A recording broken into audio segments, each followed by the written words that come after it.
Send me an email about it.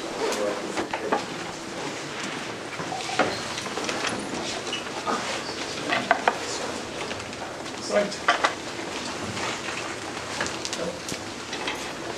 A couple of people coming in. Right.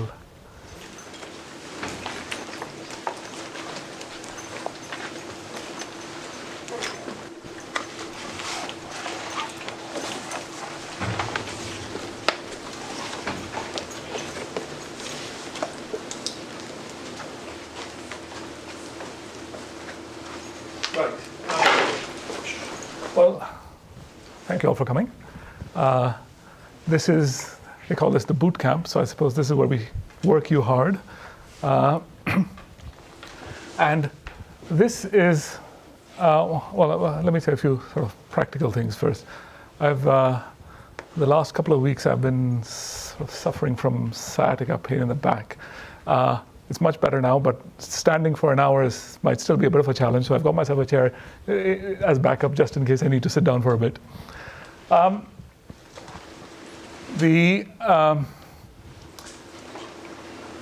this is the first lecture in a course on finite and algorithmic model theory, which, as Fokion mentioned in the introductory remarks, is one of the 4 strands we identified to focus on in this semester on logical structures and computation.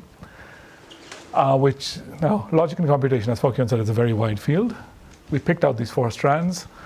I agreed to do a short course on this one strand, and of course, preparing it, I discovered that this is a very wide field. I can't really do justice to it in a short course. What I hope to do in this series of lectures is, my focus is on methods rather than results.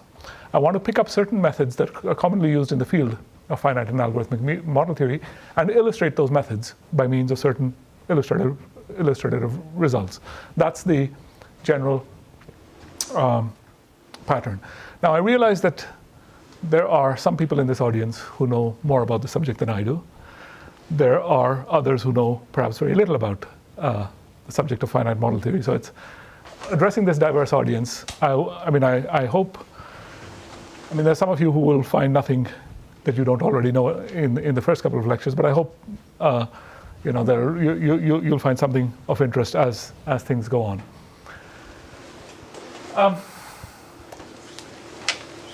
So with those preliminaries, what is this all about? As I said, I want to focus on methods, and essentially I think the term finite model theory emerged in about the 1980s. I'll defer to Fokion, I asked Fokion sometime last year, and I asked a few other people who first used the term finite model theory to describe this subject, but nobody seems to remember. Anyway, it came to be used as a term to describe the study of the expressive power of logic, things like first-order logic, second-order logic, things in between, in the context of finite structures. The analogy being with the study of model theory, which has typically been concerned with issues of definability and expressive power in the context of infinite structures. The analogy is loose because the methods turn out to be very different, and the relationship with model theory, as classically understood, is sort of a bit tenuous at best. The motivation for studying finite model theory came from computer science, right? I suppose, especially initially database theory and complexity theory. And the motivation is essentially that many questions which arise in the context of complexity theory and database theory can naturally be expressed as questions or understood as questions about the expressive power of certain logics. And hence the need, if you will, for developing tools for analyzing expressive power. Now, as I've said, finite model theory, the title is Finite and Algorithmic Model Theory.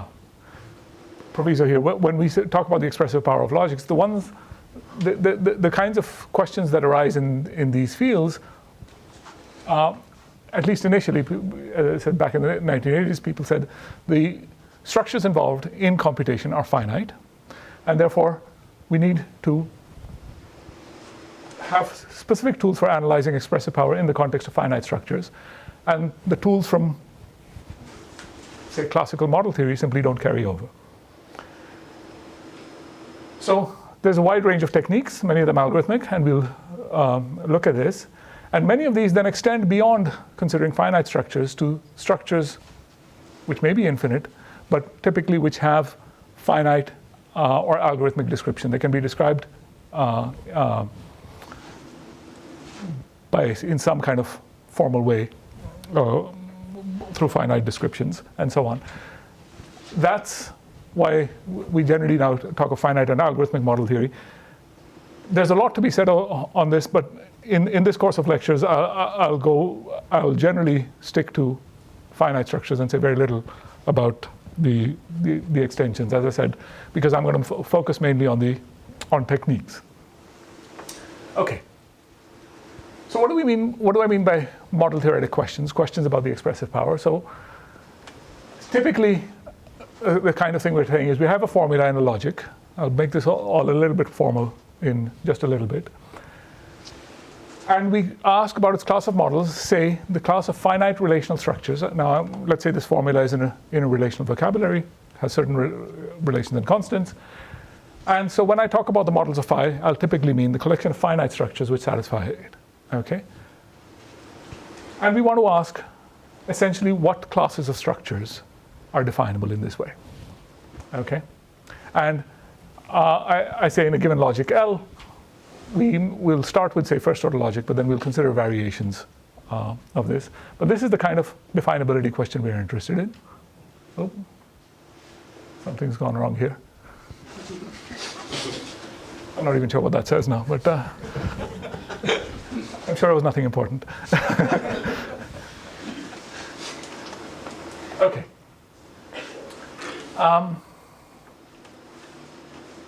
So formally, a finite structure for us in a relational vocabulary is a finite set with some collection of relations on it and some collection of constant symbols. So these constants are interpreted as elements of the structure.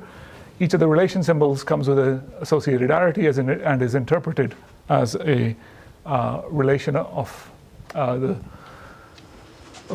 suitable arity on this finite set. More generally, of course, you could consider function symbols. I'm not going to have function symbols around in my vocabulary in general, simply because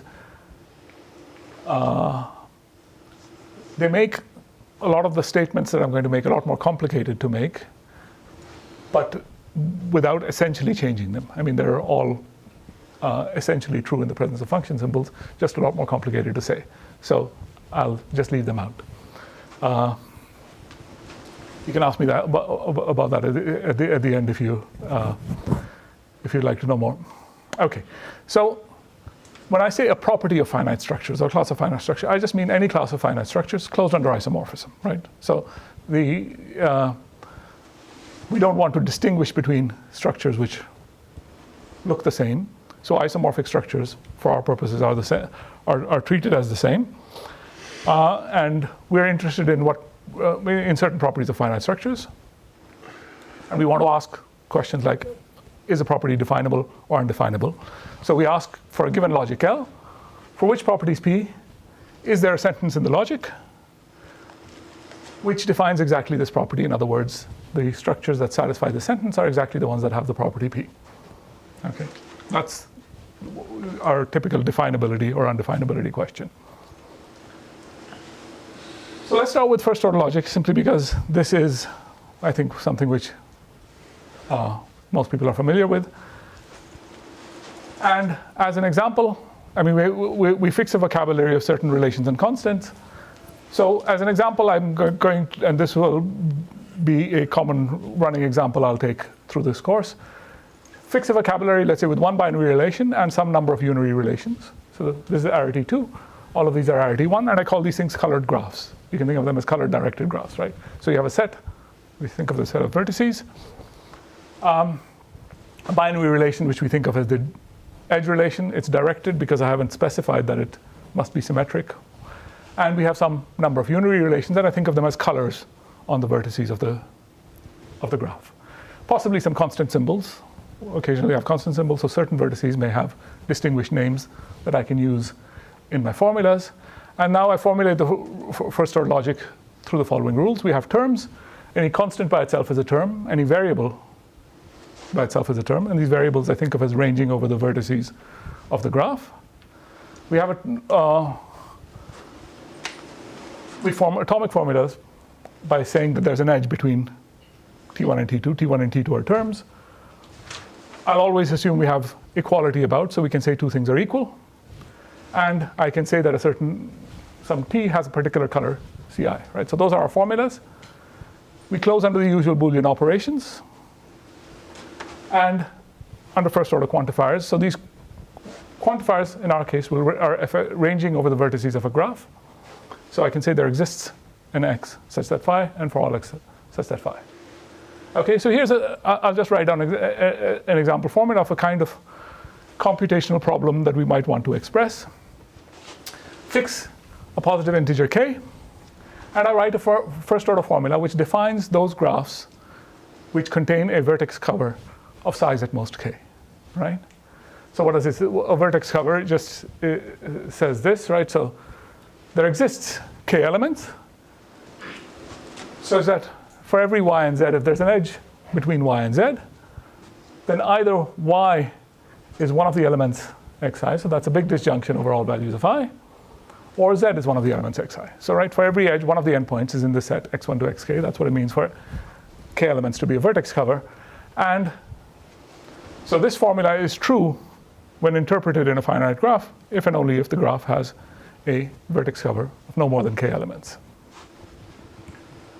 No more than k because you can interpret some of these variables by the same element. So this can be satisfied by a vertex cover smaller than k. Okay, so quantifiers range over vertices of the graph. To pick another problem, say we want to say that a graph is three-colorable. Here we can't do it, and we'll see why we can't do it as we go on. We can't do it with just a first order formula, that is formula in which the quantifiers range over the vertices of the graph. But we allow ourselves quantification over sets of vertices. Then we can say that a graph is three-colorable, right? So as you can see. Okay. So this just, I mean, it looks like a mess, but well, it says the obvious thing. There are three sets of vertices. I've written V here, but of course, this is, well, I should have left this out. There exist three sets, R, B, and G. I just emphasized that they're sets of vertices. And every element is in one of those sets. No element is in two of those sets. And whenever you have an edge, the two endpoints are in different sets. Okay, so that says there is a proper three-coloring of a graph. Right. Now, this slide is just a bit of a nod to classical model theory. I said that, finite model theory, at least, is named in reference to classical model theory, which studies the expressive power of logics in the context of infinite structures. And most of the methods available there are not very helpful when we talk of finite structures. And I just wanted to mention this. The classical model theory rests on the foundations of two fundamental theorems, the compactness theorem and the completeness theorem. And they simply don't tell us much when we restrict ourselves to finite structures. Compactness theorem fails in the obvious sense that you can come up with a set of sentences.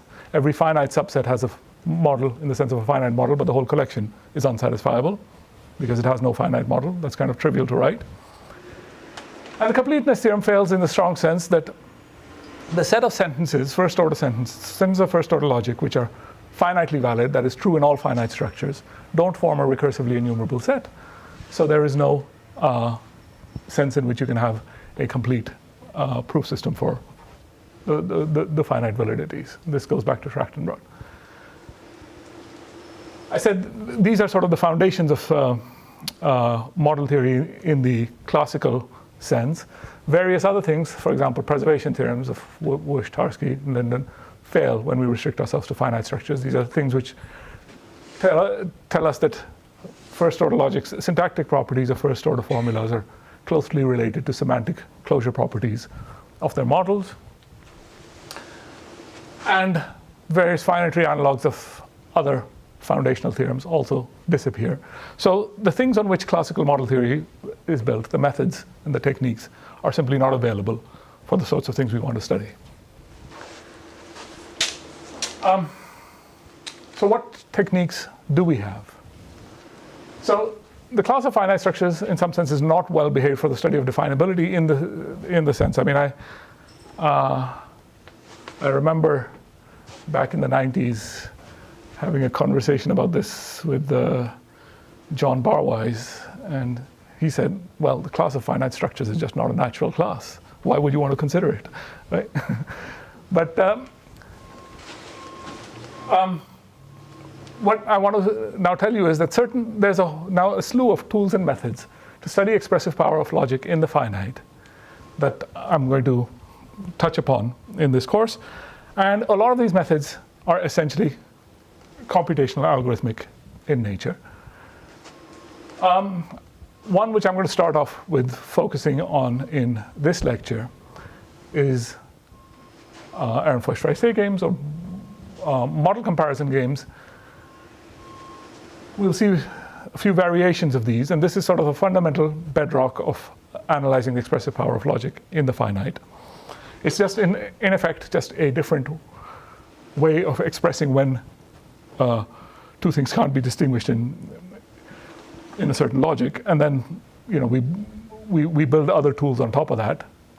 In particular, very useful are locality theorems, which I'll review by the end of this lecture, and then pick up on in lecture 3 to see some maybe more sophisticated applications of these. There's automata-based methods for the analysis of logic, which will be the focus of the next lecture tomorrow. Complexity plays a big role. I mean, you can think of complexity, I mean, a lot of the motivation of finite model theory was to use model theoretic methods in the study of complexity, but of course the reverse is probably even more true. Using computational complexity as a way of analyzing the expressive power of logic has turned out to be very useful, and this will, I say later lectures, it's a strand that will weave through a lot of what I have to say. Asymptotic combinatorics, I should have mentioned Albert Atzerius will be giving a guest lecture on Thursday as part of this course, and he'll focus on that. Okay, so these, as I said, I've picked out 5 kind of thematic techniques that are used for analyzing expressive power of logics, and this is how we sort of structure the course. Okay, so I'm going to start and plunge in and talk about Ehrenfeucht-Fraisse games and related sorts of things. So the key idea is we have an equivalence relation on structures of elementary equivalence, which says two structures are equivalent if they cannot be distinguished by any sentence of first order logic. This is, again, in classical model theory, the central, well, in some sense, the central object of study is this equivalence relation. You pick up a model theory book like the one by Chang and Kiesler, and I say you pick a theorem at random from the book, and it'll start with, let T be a complete theory, which really means pick one equivalence class in this equivalence relation. You take the models of a complete theory, they form one equivalence class, and then you go on to sort of say something about this. On finite structures, this is an uninteresting equivalence relation because it's the same as isomorphism. Two finite structures are elementarily equivalent, if and only if they're isomorphic, and this is very easily seen. You start with a structure which has a fixed number n of elements, and you write down a sentence which describes it completely. You say, there exists n elements, and then you write a formula with the variables x1 to xn, which, having fixed a assignment x1 to xn to the elements of A, you just write down the formula which says what atomic formulas are true and false of those. I'm assuming a finite relational vocabulary here. So you just say everything there is to be said about the structure, and you say that every element is one of them. Okay, and anything that satisfies this, of course, looks exactly like A. It's isomorphic to A. So anything that satisfies the same sentences as A is isomorphic to A. Right? Anything that satisfies this sentence is isomorphic to A. So elementary equivalence is not very interesting in this sense. One way to understand what's going on here is, as I said, first order logic can make all the distinctions that there are to be made between finite structures. That's what I just said on the previous slide. And so any property, what I call any property of finite structures, any isomorphism closed class, is defined by first order theory. Okay? You take any property whatsoever, you take the sentences, take the structures which are not in S, take the sentence which characterizes it, stick a negation in front, and take the set of all of those. Anything that satisfies all these sentences is necessarily in S, and so this theory, this set of sentences, defines S exactly.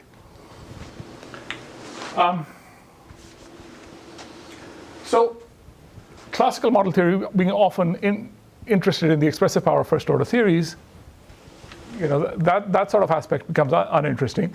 And elementary equivalence is the right tool for analyzing the expressive power of theories. If we want to understand the expressive power of first order sentences, in other words, finite theories, finite collections of sentences, we need to consider equivalence relations that are coarser than this. Okay?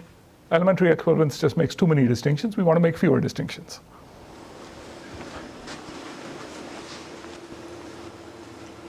I'm not just going to talk about the expressive power of first order sentences. I'm going to also talk about logics which go beyond first order logic.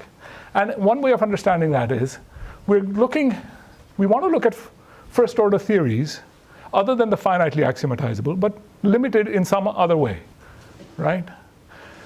And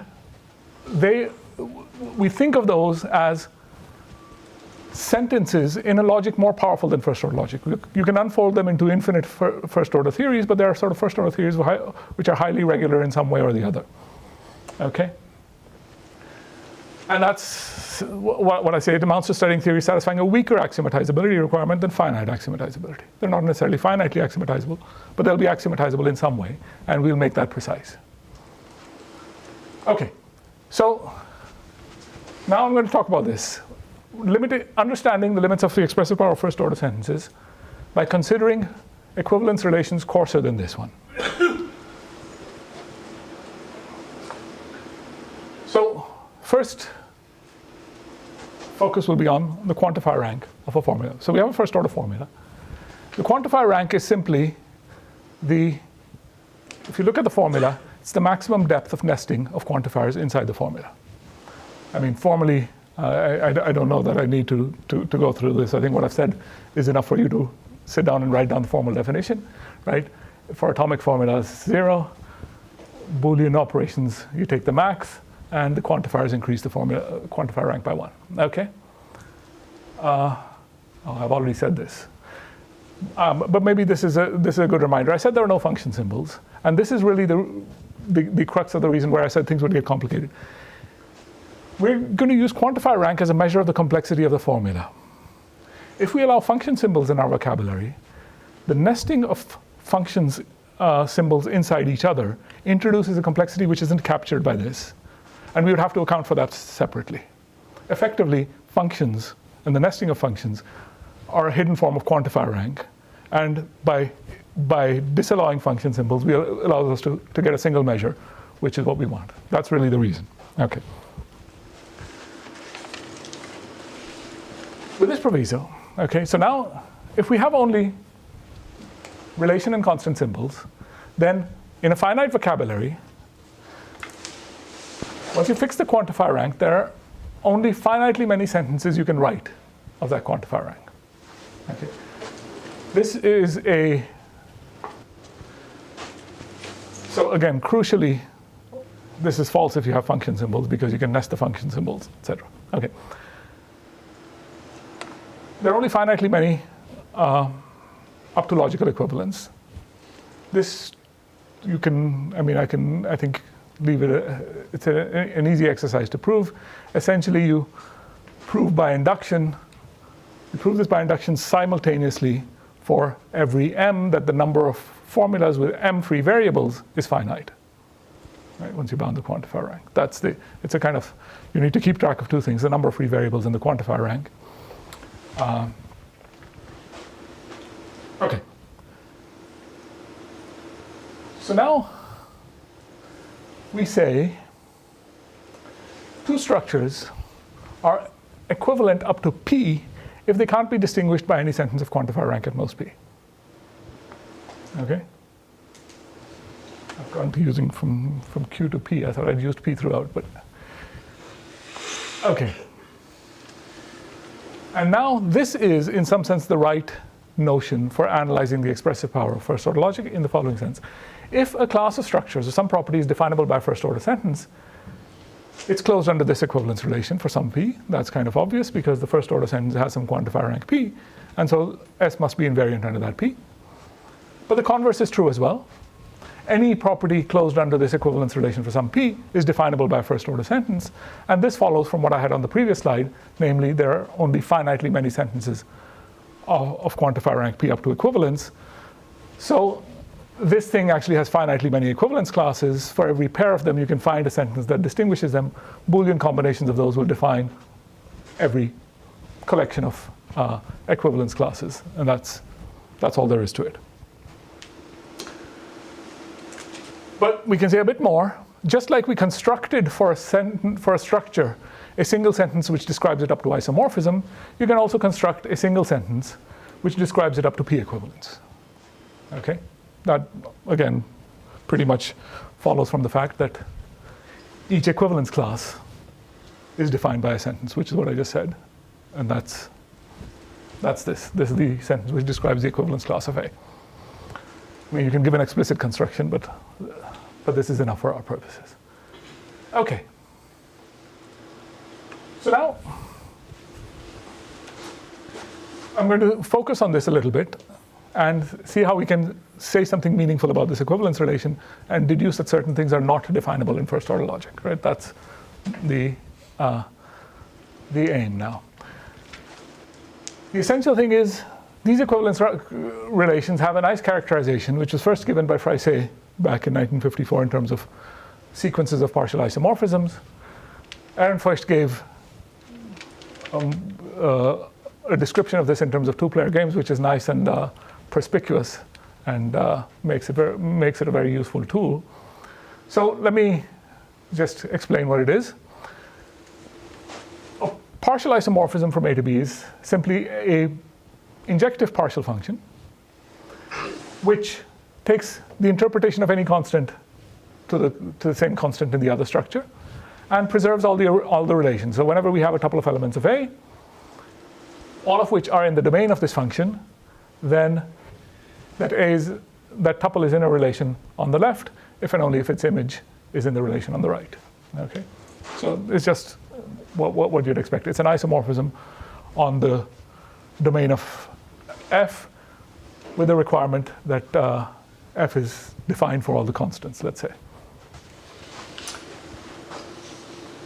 So what do we have? So I'll give you the game characterization of Ehrenfeucht. The P-round Ehrenfeucht game on structures A and B is as follows. We have two players. We now call them spoiler and duplicator. And the idea is we have a pair of structures A and B.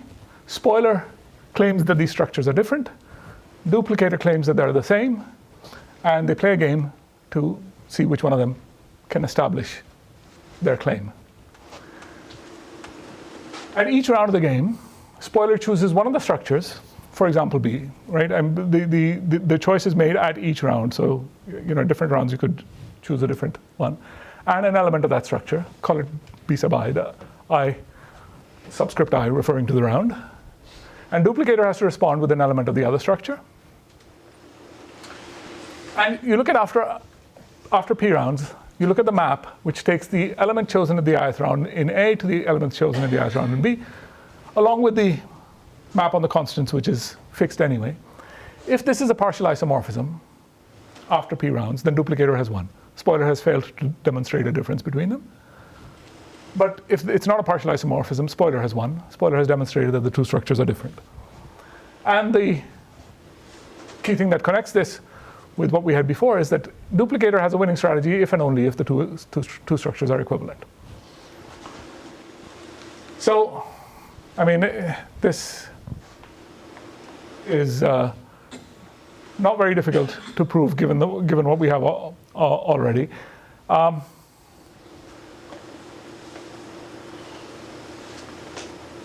I have on the next slide what I call proof by example, just to give you the connection. Suppose, and this is only doing one direction of it, suppose A and B are not 3 equivalent, means they're distinguished by some sentence of quantifier rank 3, right? And let's say that sentence is of the form, there exists X for all Y, there is a Z theta, where theta is some formula involving those 3 variables, then it's true in A and false in B. So I want to say that this sentence essentially describes a strategy for spoiler to win the 3-round game. What's the strategy?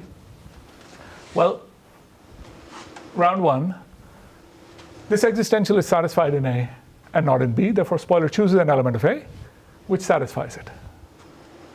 Duplicator has to respond with some element of B.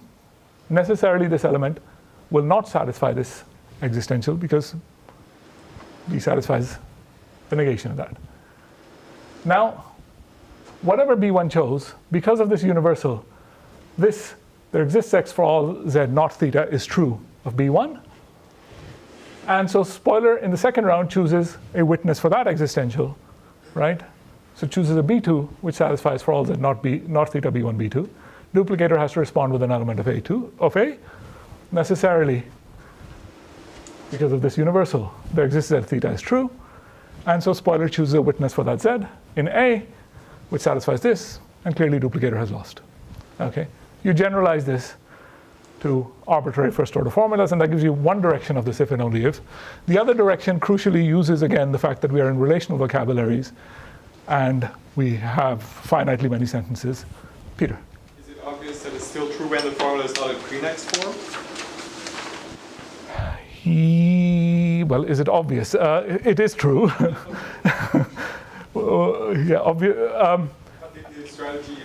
The strategy essentially, exactly. The point is, so what happens when you have a conjunction or Boolean combination of formulas? If you have a conjunction that's true in one and false in the other, you just pick the conjunct that is true in one and false in the other. Same thing with disjunctions. And with negation, you sort of flip the roles of the two. So, but you're absolutely right, because putting it in pre-next normal form changes the quantifier rank. So it is important that we consider in general formulas that are not in pre-next normal form. So, okay. So as I said, my example shows one direction. In fact, that's the direction of this that we will be using, right? The direction that says if the two things are distinguished, then spoiler has a winning strategy, right? So in other words, if duplicator does have a winning strategy, then they are indistinguishable. Okay. So how do we use this? So we want to show that a class of structures is not definable. We have to find for every p, every positive integer p, a pair of structures which are distinguished by this property S, but not distinguished by p equivalence. In other words, we demonstrate that duplicator has a winning strategy in the game, in the p-round game played between these structures. Okay? So I'll give you an example now. Let Cn be a cycle of length n. This is a graph, okay? So Cn just denotes a cycle of length n. And now I consider two structures. I'll call it AP and BP, right? And AP is two cycles, disjoint union of two cycles, each of size 2 raised to the power p. And BP is a single cycle of size 2 raised to the power p plus 1. Okay?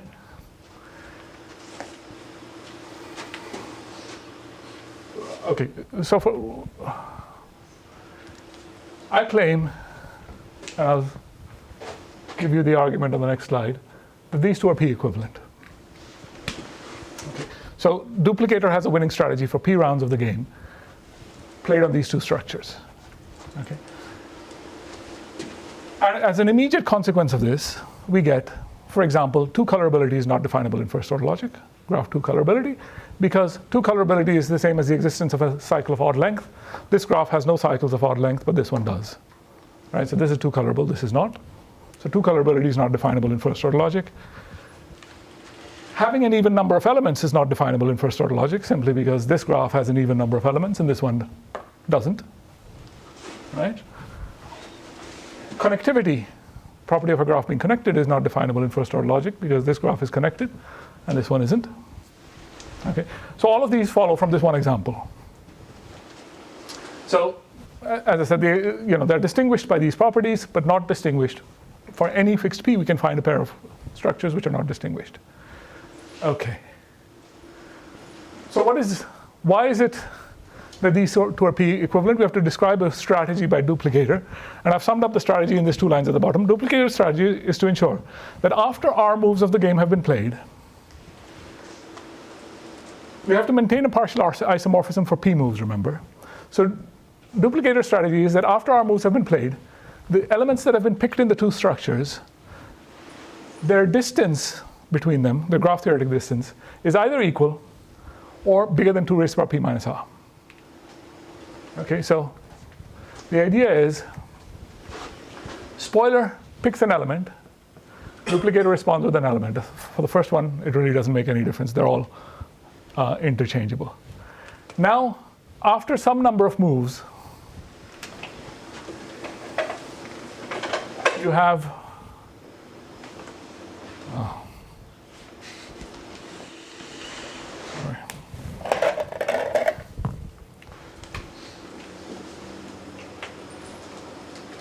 let's say these were 3 elements picked at 3 different rounds. So, and these are the ones chosen by duplicator or these are the ones chosen in B in response. Duplicator strategy is if the distance between 2 elements is smaller than, what's happened here? Oh.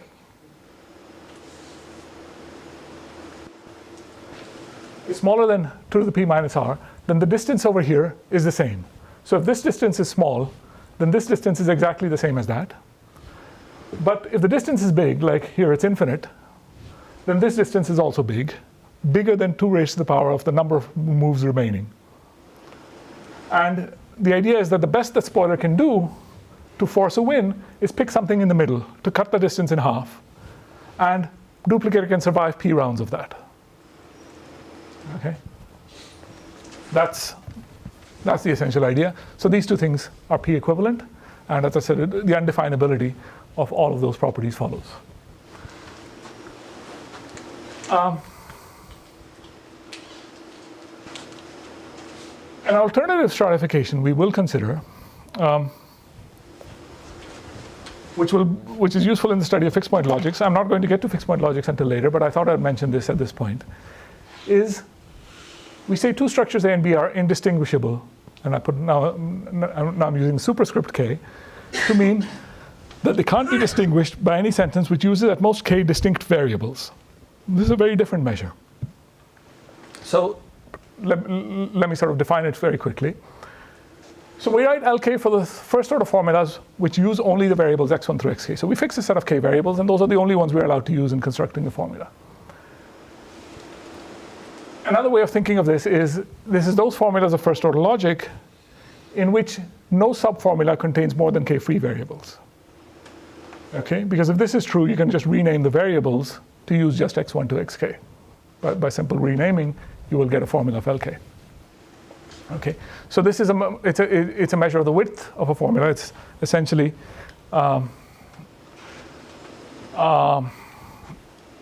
says you can't refer to simultaneously to more than k things inside your formula. Okay? Now, if 2 things can't be distinguished by any formula of at most k variables, they can't be distinguished by any formula of quantifier rank at most k. Okay? Because any formula of quantifier rank, any sentence I should say, of quantifier rank at most k, again can be rewritten to use at most k variables. Right? Because clearly, if it's a sentence has no free variables, and the quantifier rank is at most k, any subformula appears in the scope of at most k quantifiers, so it has at most k free variables. Renaming variables, you get something in LK. The converse is clearly false. In fact, in a very strong sense, for any p, we can find 2 things that are p equivalent, but can be distinguished by a formula using just 2 variables. In fact, this example will do, or some version of that. You might have to make those graphs directed, but you can find a pair which are indistinguishable in quantifier rank P, but distinguishable by a formula using just two variables, but high quantifier rank. Right? You have to reuse the variables in a clever way. So let me give you an example. So in particular, connectivity and two-colorability, even for undirected graphs, are axiomatizable in LK. Okay? But even having an even number of elements is not. So of those three examples which I said, this one showed you first order logic can't define. Once we look at distinguishability in K variables, we get a difference between them. So let me see. I've written down, I tried to write down a definition in, for expository purposes, I've used 4 variables, but you can get away with fewer. A definition of connectivity, right? So here's one. For every L, we can write down a formula with 2 free variables, x and y, using only 2 additional variables, which says that there's a path from x to y of length less than or equal to L. Now L is arbitrary, but we're only using 2 additional variables. What do we say? We say there is an element z1, and there's an edge from x to z1, and a z2 with an edge from z1 to z2. And we're going to go on like this to say there's a sequence of L elements which takes us to y. But the point is that once we've said there's a z2, we can reuse the variable z1 because we don't need it anymore. Say so x has a successor z1, which has a successor z2, which has a successor z1, which has a successor z2, etc. And in L steps, we then say, we get to y. That should be L minus 1, I suppose, rather than I. But right, in L steps, we get to y. We've used a total of 4 variables for our arbitrary L. Now I write a sentence, which I've called disconnect L, which says the following. For every x and y, if there is a path from x to y of length at most L plus 1, there is one of length at most L. Okay, so there's no things in the graph with distance greater than L, but there is that are where there is a path, but if there is a path, effectively what this says is, if there is a path, there's one of length at most L, but there is a pair of points for which there's no path of length L. Right, so this describes graphs which are disconnected, but in which every pair of points in the same connected component have distance at most L. And now, this infinite collection of sentences, which is the negation of these for all L, defines the connected graphs. Right? The graphs which satisfy this for all values of L are exactly the connected graphs, and this is a theory using, as I've written it, no more than 4 variables. Okay, but you can't do it in first order. Logic. Okay. So I've already said this. Class of structures is closed under P equivalence for some P, if and only if it's defined by a first order sentence. It's closed under K equivalence if and only if it's axiomatizable in LK, possibly by an infinite collection of sentences. Okay.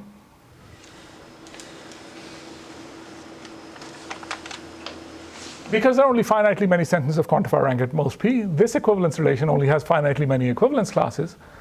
But on the other hand, the K variable equivalence classes already for K equals 2 and any larger values has infinitely many equivalence classes. Okay.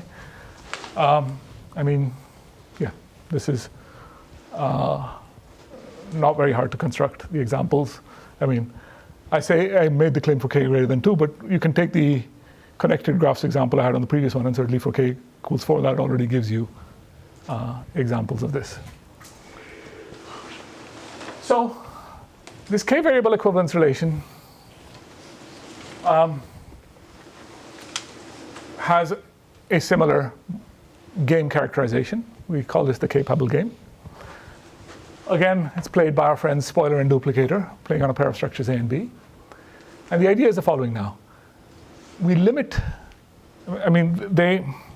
this is to capture the idea that in this K variable logic, essentially you have to reuse variables to say something meaningful. So as before, Spoiler and Duplicator pick elements of the structure, but they have limited resources. They have K positions they can point to at any given time, and after that, you can carry on the game beyond K moves, but you have to move the pointers. So we call them pebbles. So at each move, spoiler moves by picking a pebble and placing it on an element of one of the structures. An element of A if it's one of the AIs, an element of B if it's one of the BIs. Duplicator has to take the corresponding matching pebble and put it in the other structure. And again, you look at the map defined by the pebbled elements. If it's not a partial isomorphism, spoiler has demonstrated that these two structures are different and won the game. And now you say if duplicator has a winning strategy for P moves, then the two structures agree on all sentences of LK of quantifier rank at most P. And the key point is P can be much bigger than K, in which case you will have moved pebbles from one place to another during the course of the game. The number of rounds you play for can be much bigger than the number of pebbles you use. And I mean, I'm not going to give a proof of this. It's essentially you just you can follow the lines along the lines of what we had before. I'll just say this: what I've written over here is true for infinite structures as well as finite. But if A and B are finite, then there are only finitely many possible positions in the game.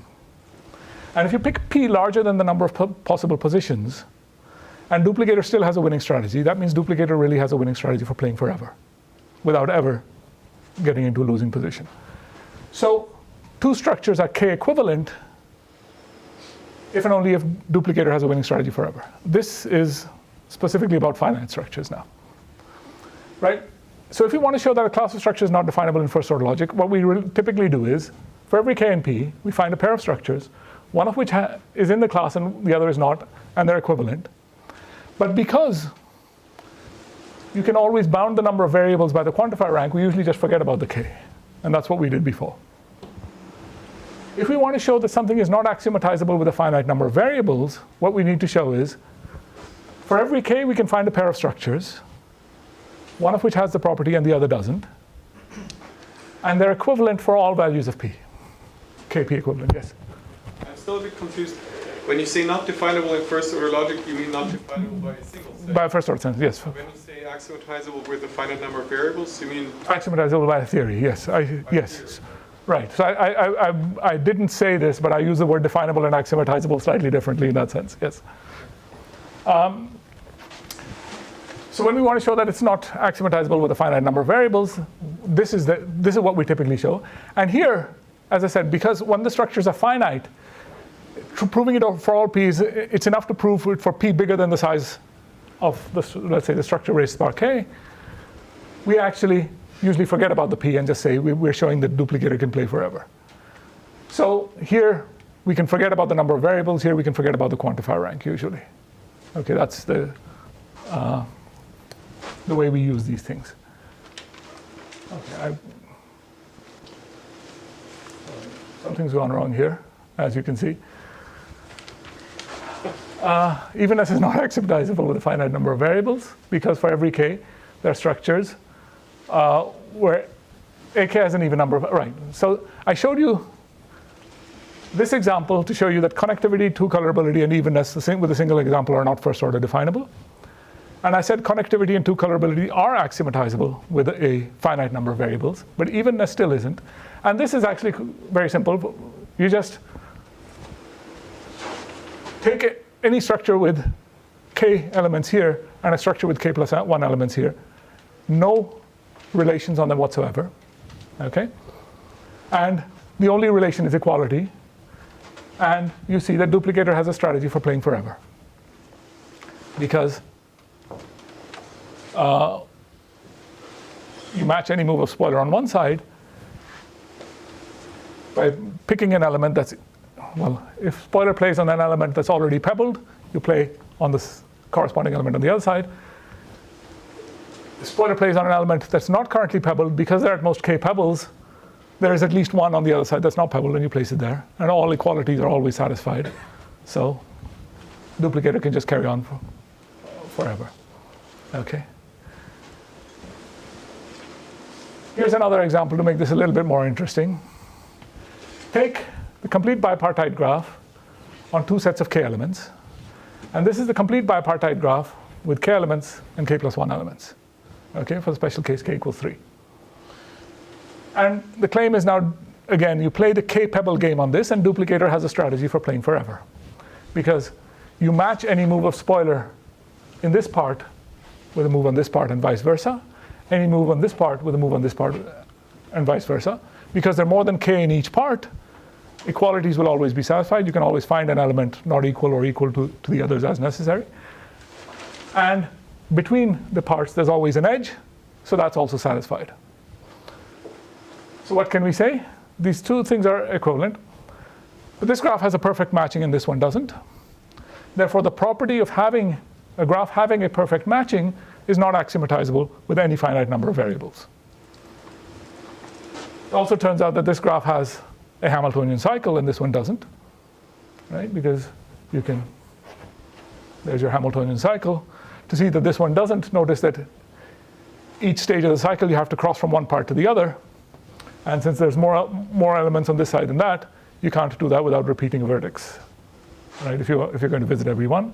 So the property of having a Hamiltonian cycle is not axiomatizable with a finite number of variables. Okay.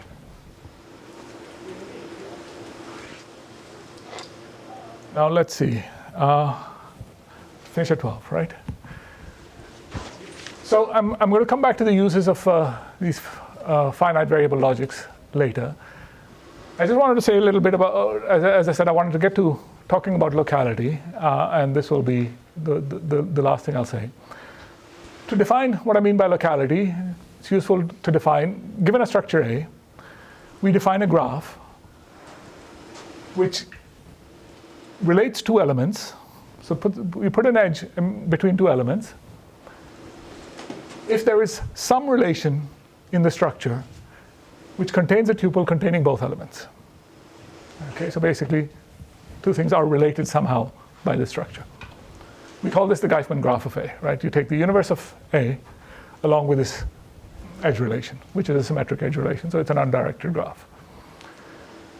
And when I talk of the distance between 2 points in the structure, I mean the distance in this graph, the graph theoretic distance. And I will talk of the neighborhood of an element A. This means you take all the elements, neighborhood up to a radius r for positive integer r, you take all the elements at distance at most r to A, and you look at the substructure they induce. Okay, so this is a structure in the vocabulary of A. Okay, I call this the R neighborhood of a single element.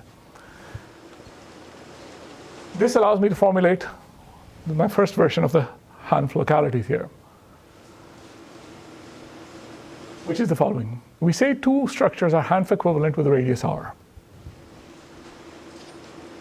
If the following is true, I mean, realize this is maybe not the most clearest formulation of this, but I put it in this form because I'm going to introduce thresholds later, and it's easier to do it this way.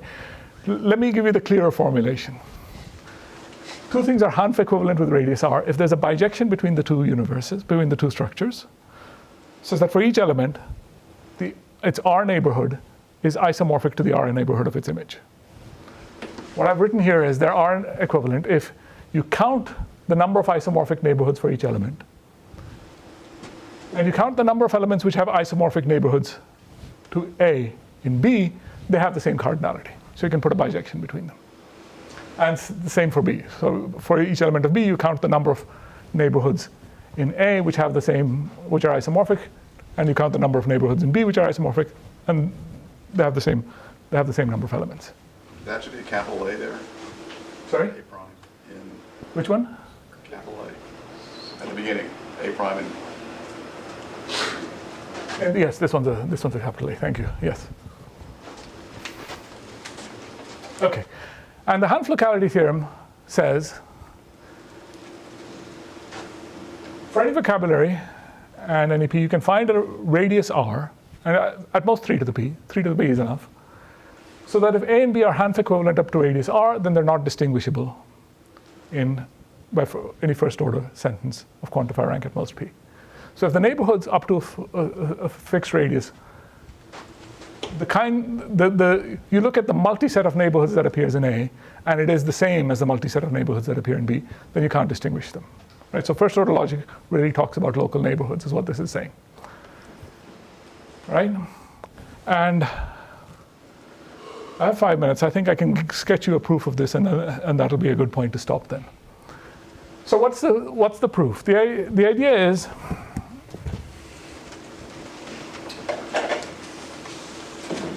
we want, yeah.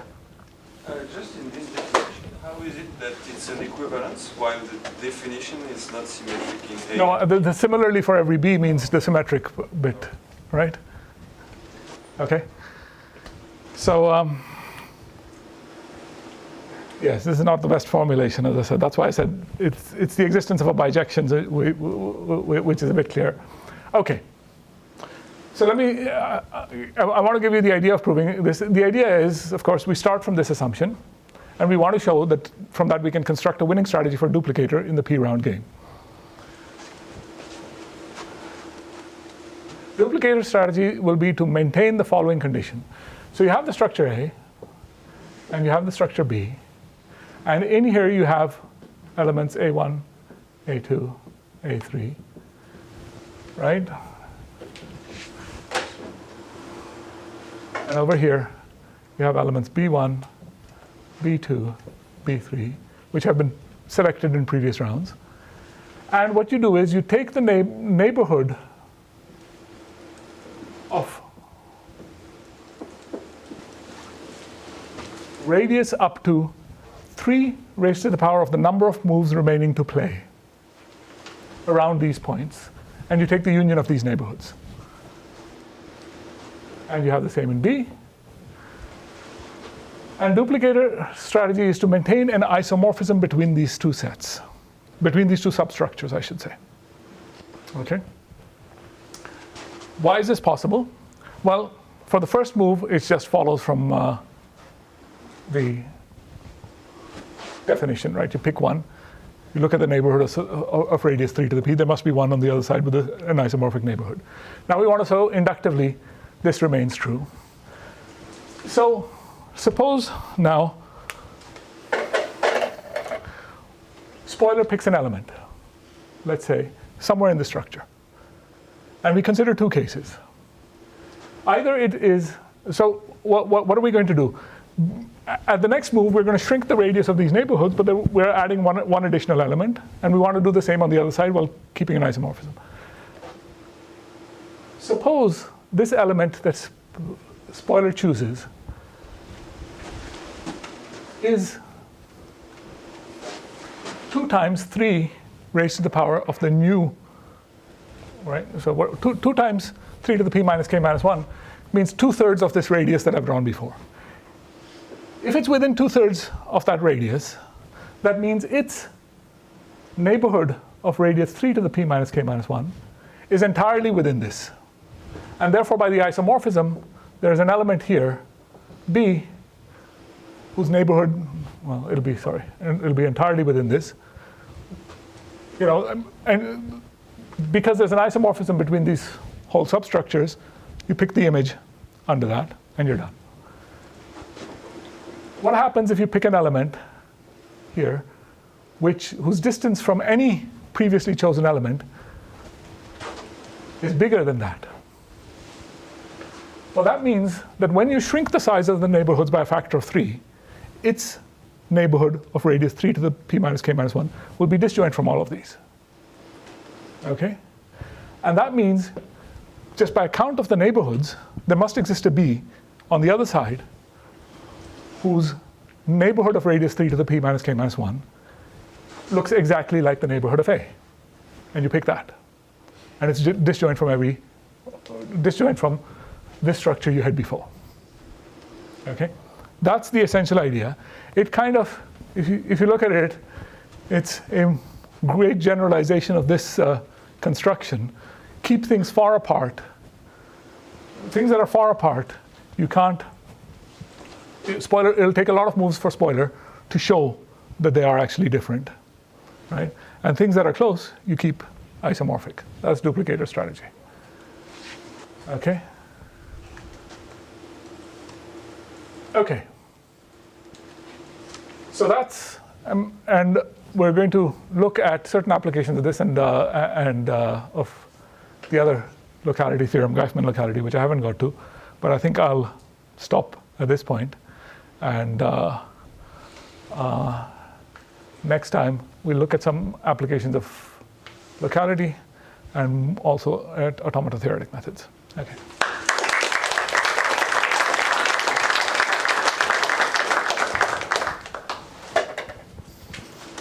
Questions for Anuj? Some people. Any more questions? Yes, Sam. Technical question, but on your counting condition for locality, you actually, your statement on the previous screen was the counts were equal, I think? Yes. But actually, all you need them is to be bigger than k. But a certain threshold. That's what, and I will use that later. And that's what I said. This looks unnatural. The natural way would be to say simply there's a bijection between A and B. But I stated it in this form because later on I'm going to add a threshold to it, doing exactly what. Right, so you just say they have the same cardinality or are both bigger than. Exactly. Yeah. Okay. Any other questions? Okay, Kusha. Maybe just kind of a comment rather than a question is that, when we don't have locality, that's when we actually don't know how to use. So when we have arbitrary built-in structures into in principle, we should be able to use these characterizations in order to. Yes, yeah. So I think the point is, of course, right. So, I mean, this locality theorem is true in general, but the trouble is that in many interesting structures, the neighborhood of a single element may be the whole structure. And then this doesn't tell you anything interesting, because it's just saying if the two things are isomorphic. For example, if your structure is linearly ordered, for instance, yes. So that's exactly right. Maybe you want to point out that it's true in general for finite structures, right? I mean, this is not true as stated for infinite structures, unlike all the other game theoretic things you've discussed.